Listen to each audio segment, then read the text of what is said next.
Assalamualaikum warahmatullahi wabarakatuh. Pada kesempatan kali ini saya akan membahas latihan soal untuk persiapan UTBK. Check this out. Pada soal pertama ditanyakan adalah selang waktu antara TA sampai dengan TB. Maka kita lihat dulu grafik TA TB-nya. Di sini ketika dia TA, kecepatannya adalah minus. Kecepatan minus ini bukan berarti dia diperlambat. Bisa jadi kecepatan minus itu arah kecepatannya ke arah kiri. Jadi ketika V-nya minus atau kecepatan minus bukan berarti dia diperlambat, tapi bisa jadi dia ke arah kiri. Jadi kita untuk sementara menganggap ini dia ke arah kiri karena tidak diketahui dia diperlambat atau tidak. Nah, pertama dari V-nya minus untuk TA dan TB-nya tepat di 0. Jadi ketika kecepatan 0.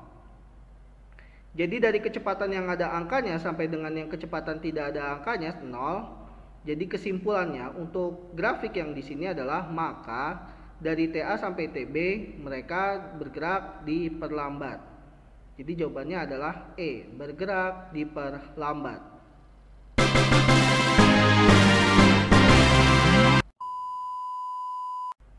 Soal kedua. Sebuah balok dengan berat 100 Newton berada pada bidang datar dengan koefisien gesek 0,2. Pada saat T sama dengan 0, balok diam. Jadi mula-mula balok diam.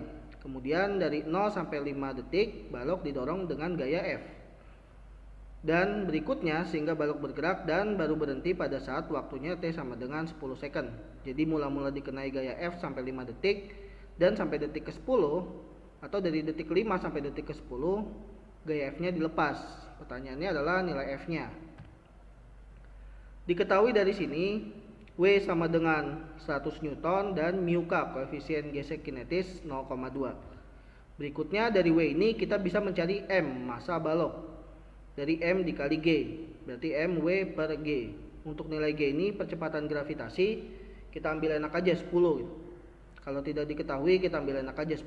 Jadi massa dari balok adalah 10 kilo.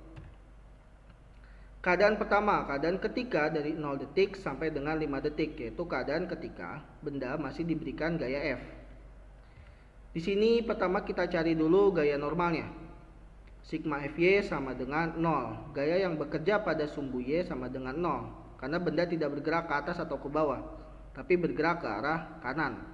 Makanya sigma Fy sama dengan 0. Nah, di sigma Fy ini ada N ke atas ini plus dan W ke bawah itu min. Plus N min W, jadi N-nya sama dengan W. Nilai W tadi adalah 100. Berikutnya sigma Fx sama dengan M dikali A. Karena tadi benda bergerak ke arah kanan, jadi untuk Fx sama dengan M dikali A. Karena bendanya bergerak. Fx ini ada gaya F yang ke arah kanan dan gaya geseknya ke arah kiri. F gesek ke arah kiri. F gesek ini dijabarkan lagi menjadi mu K dikalikan dengan N. Mu K-nya tadi 0,2, N-nya tadi 100. M-nya 10. Oke, F min 20 sama dengan 10A. F sama dengan 10A tambah 20. Karena A-nya belum diketahui, jadi kita simpan dulu persamaan yang ini. Berikutnya keadaan 2. Keadaan 2 adalah ketika benda dari waktu 5 detik sampai dengan 10 detik. Jadi di sini tidak ada gaya F di keadaan 2. Jadi mula-mula didorong kemudian dilepas. Jadi di sini yang bekerja hanyalah gaya geseknya saja. Jadi di sini sigma Fx sama dengan min Fg karena dia ke arah kiri. M dikali A, masih rumusnya sama seperti tadi dan kita mendapatkan nilai A percepatan yaitu minus 2 meter per second kuadrat. Ingat, A-nya ini berlaku untuk keadaan 2 ya, bukan keadaan 1. Keadaan 1 nanti lain lagi. Keadaan 2 yaitu keadaan ketika dia tidak diberikan gaya. Oke. Nah, dari ini kita dapatkan persamaan GLBB-nya. Di sini VT2 yaitu kecepatan akhir pada keadaan 2 sama dengan 0. Kenapa? Karena di akhir bendanya itu berhenti atau diam. V02-nya belum diketahui. A-nya min 2 dikali 5. Diketahui adalah berarti kecepatan awal untuk keadaan kedua adalah 10 meter per second. Kita kembali lagi ke keadaan 1. Nah, di keadaan 1 ini kecepatan akhir pada keadaan 1 sama dengan kecepatan awal pada keadaan 2. Jadi makanya kita masukin VT1-nya di sini adalah 10.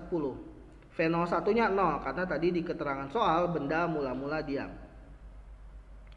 A-nya belum ketahuan, T-nya adalah 5 detik. A-nya 10 bagi 5 berarti A-nya adalah 2 meter per second kuadrat. Kita kembali lagi ke soalnya. Tadi ada persamaan 10A tambah 20. Ingat A yang di sini adalah untuk keadaan 2. Maksudnya untuk keadaan 1.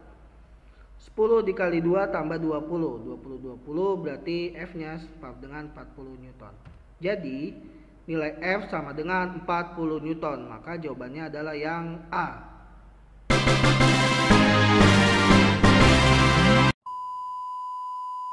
Soal ketiga. Dari soal ini yang ditanyakan adalah besar sudut theta dan gaya F agar sistem setimbang. Jadi maksud sistem setimbang ini adalah bendanya diam, tidak bergerak. Atau sigma F-nya bisa dikatakan 0 karena dia diam. Pertama-tama diketahui adalah massa benda B 20 kg dan massa benda A adalah 10 kg. Pertama kita tinjau dulu benda yang B. Di benda yang B ini hanya ada 2 gaya, yaitu gaya T tegangan tali ke atas dan gaya berat dari benda B ke bawah. Maka dapat persamaan sigma Fy sama dengan 0. 0 karena benda keadaannya setimbang.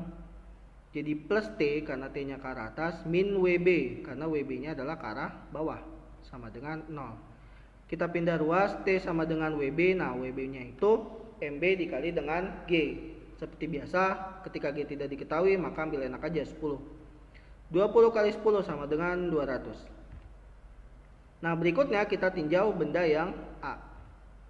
Untuk benda A didapatkan persamaan juga sigma Fy sama dengan 0.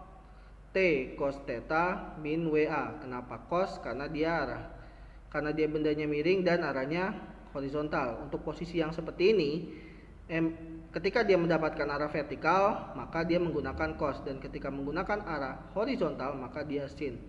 Karena posisinya berbeda dari yang biasanya, karena biasanya lurus nyamping, sekarang dia ke atas. T cos theta sama dengan 0 dikurang WA, sama seperti tadi, pindah ruas, WA-nya MA dikali G. Nah, T-nya sama dengan 200. Sama dengan tegangan tali pada benda A, karena benda A dan benda B menggunakan tali yang sama, maka tegangan talinya nilainya juga sama. Di sini cos theta sama dengan 100/200 atau setengah. Nah, cos sudut yang setengah adalah 60 derajat. Oke, next. Berikutnya kita menggunakan persamaan sigma Fx sama dengan 0. Kenapa lagi-lagi 0? Karena dia setimbang. Sigma Fx ini ada gaya F ke kanan dan T sin theta yang arahnya nanti ke kiri. Karena benda di sini bergerak ke kiri atas. Pertama ke atas, berikutnya ke kiri. Karena ke kiri minus, karena ke kanan plus positif. 200 tadi nilai tegangan talinya, sin 60 derajat adalah setengah akar 3, maka nilai F-nya adalah 100 akar 3. Jadi, besar sudut theta dan gaya F agar sistem setimbang adalah theta-nya sama dengan 60 derajat dan F-nya sama dengan 100 akar 3 Newton. Dan jawabannya adalah E.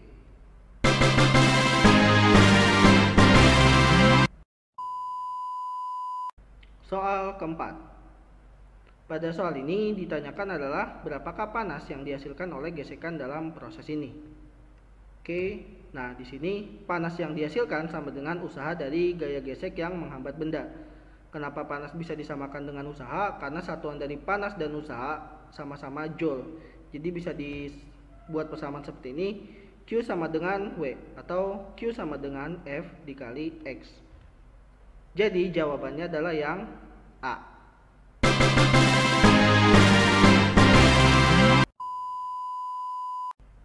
Soal kelima. Pada soal ini ditanyakan rasio volume cairan yang tumpah terhadap volume balok. Rasio bisa diartikan di sini perbandingan. Nah, di sini ketahui rho benda, massa jenis benda 1,04 gram per cc atau cm kubik, dan rho fluidanya atau airnya 1,3 gram per cc. Nah, di sini dapatkan rumus untuk gaya Archimedes. Rho benda volume benda sama dengan rho fluida volume yang tumpah. Nah, di sini volume yang tumpah dibandingkan volume benda, jadi jika kita bikin persamaannya lagi sama dengan rho benda per rho fluida. Rho bendanya di sini adalah 1,04, rho fluidanya 1,3. Nah, atas dan di bawah sama-sama dibagi dengan 1,3. Atas bagi 1,3, bawah bagi 1,3.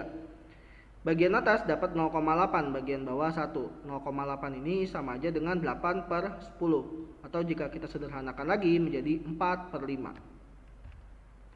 Maka rasio volume cairan yang tumpah terhadap volume balok adalah 4/5 dan jawabannya adalah B.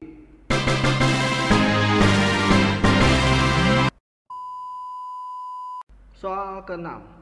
Pada soal ke-6 ini ditanyakan rasio pertambahan tekanan awal. Oke, di sini diketahui volume pertamanya adalah 1 liter, volume kedua adalah 1,2 liter dan massa kedua sama dengan 1,5 kali massa pertama. Di sini kita dapatkan persamaan yaitu PV NRT, yaitu perbandingan P1V1 sama dengan N1RT, P2V2 sama dengan N2RT. Di sini karena R sama T-nya sama, jadi kita coret aja.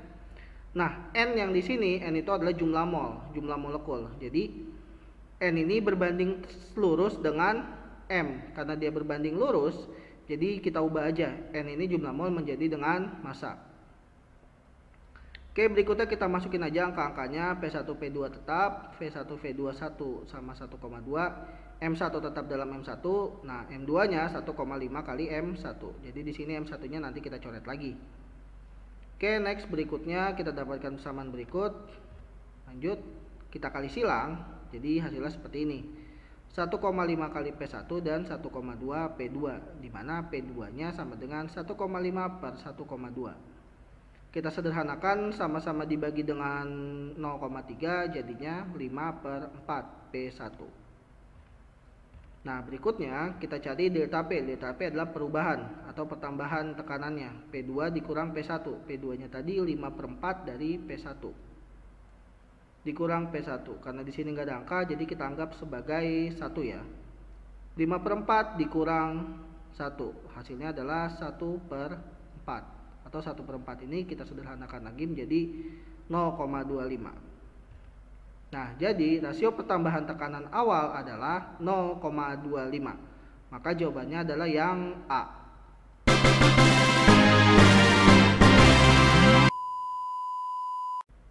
Soal ke-7. Ditanyakan pada soal ke-7 adalah usaha yang dikerjakan oleh gas selama proses tersebut. Nah, di sini diketahui V2 sama dengan 2 kali V1, N-nya sama dengan 1 mol, dan di sini diketahui juga isotermal. Proses isotermal sama dengan proses ketika suhunya tetap. Nah, untuk usaha pada proses isotermal dapat dirumuskan sebagai berikut. Di sini nRT ln V2/V1. V2-nya tadi kita ubah menjadi 2 kali V1 dan N-nya tadi nilainya adalah 1. Jadi V1 atas dan di bawah coret. Jadi hasilnya adalah untuk nilai usaha pada proses isotermal RT ln 2 dan jawabannya adalah D.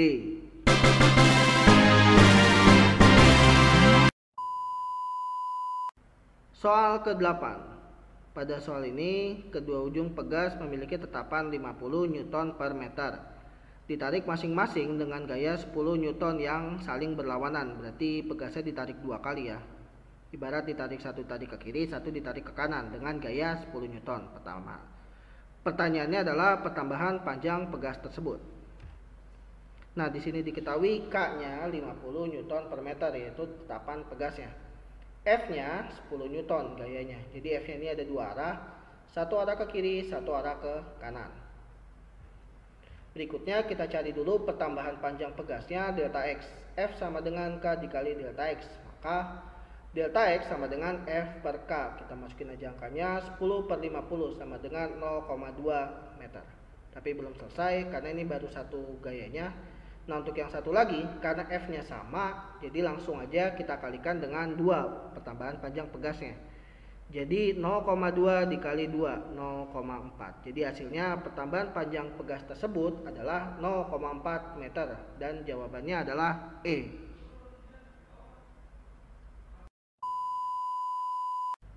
Soal ke-9. Sebuah batu kecil dilempar ke atas dan mendarat di sebuah papan terletak 2 meter di atas titik pelemparan. Jika kecepatan awal batu dilempar ke atas adalah 7 meter per second, maka kecepatan batu ketika mengenai papan adalah Perlu diingat ketika mengenai papan, kecepatan batu bukan 0 ya. Walaupun tek berhenti sesaat, tapi kecepatannya bukan 0. Jadi jawabannya kita lihat. H1-nya ketinggian awal kita asumsikan saja sama dengan 0 karena di sini tidak ketahuan berapa posisinya. H2 sama dengan 2 meter, V1-nya sama dengan 7 meter per second. Di sini kita gunakan persamaan dari hukum kekekalan energi mekanik. EP1 tambah EK1 sama dengan EP2 tambah EK2. MGH1 tambah setengah MV1 kuadrat sama dengan MGH2 tambah setengah MV2 kuadrat. Di sini karena M-nya sama semua dan M-nya juga tidak diketahui, ya udah kita coret aja. Toh dimasukin angka berapa aja juga nanti hasil akhirnya juga bakal sama. Kita masukin aja angkanya masing-masing. 10 dikalikan dengan 0 setengah dikali 7 kuadrat sama dengan 10 dikali 2 tambah setengah V2 kuadrat. Yang ditanyakan adalah sini V2 nya. 10 kali 0 hasilnya adalah 0, jadi nggak usah ditulis lagi.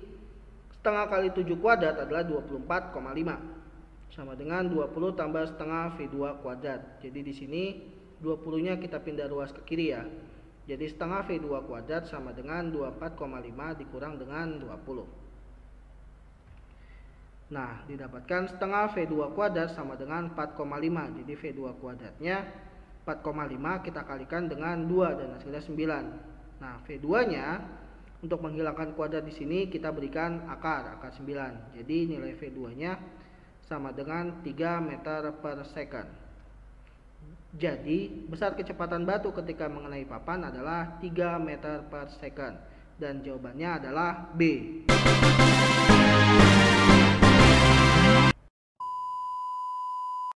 Soal ke-10. Pada soal ke-10 ini ditanyakan adalah besar percepatan pada sistem ini. Nah, diketahui kurang lebih gambarnya seperti ini. Massa benda pertama 6 kg dan massa benda kedua adalah 4 kg. Di sini ada gaya W2 ke bawah dan di sini ada gaya F gesek ke arah kiri. Μ-nya adalah koefisien gesek kinetika adalah sepertiga. Pertama kita cari dulu W2-nya. W2 sama dengan M2 dikali G. W2 berarti 4 dikali 10 dan hasilnya 40 Newton. Berikutnya kita dapatkan persamaan sigma F sama dengan sigma M dikali A. Sigma F gaya yang bekerja di sini ada gaya W2 ke bawah dan F gesek ke kiri. Makanya nilai F gesek adalah minus. Karena benda yang ini harusnya ke bawah, yang M2, yang M1 dia ke arah kanan. Dan sedangkan F geseknya ke kiri, maka F geseknya minus. Sigma M total gaya M yang bekerja. Total gaya M yang bekerja di sini ada M1 dan M2. Jadi kita jumlahkan saja M1 sama M2-nya. Next. F geseknya itu μk dikalikan dengan N. N itu adalah gaya normal. Khusus untuk benda yang pada bidang datar, gaya normalnya sama dengan gaya beratnya. Makanya N-nya di sini jadinya 60. Oke, 40 dikurang sepertiga dikali 60 sama dengan 4 tambah 6A. 40 kurang 20 sama dengan 10A. 20 sama dengan 10A. Maka nilai A-nya percepatan benda adalah 2 meter per second kuadrat. Dan jawabannya adalah A.